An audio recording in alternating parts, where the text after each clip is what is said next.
We are opening our season with a big symphonic piece, Mahler's Fifth Symphony.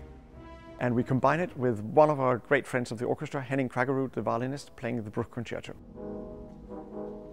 And this is some of the repertoire which we're actually taking on a tour later in the year. Our first tour to Japan, where we are recreating the BBC proms.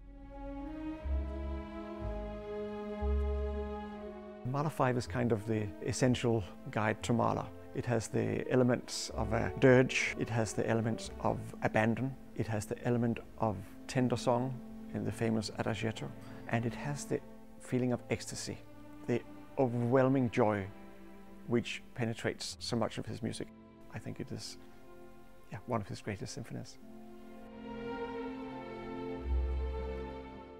We're going to be joined by a great friend of the orchestra, the violinist Pekka Kuusisto, and we have commissioned a piece by Enrico Ciappella, a violin concerto, as part of our Scottish Inspiration series. Now this is a series we started some years ago where we are asking composers from all over to write inspired by Scotland. It can be anything. I wonder what Ciappella has taken his inspiration from, but there is of course so much. We are also doing another program where we will bring two Scottish inspiration compositions to their premiere. One is by my fellow compatriot Bengt Sørensen. I've known Bengt since my days at the Academy of Music in Copenhagen, and since then he has gone on to do absolutely great things all over the world. His music is played. I feel very privileged that he is writing for us here. It was a dream of mine since I began here.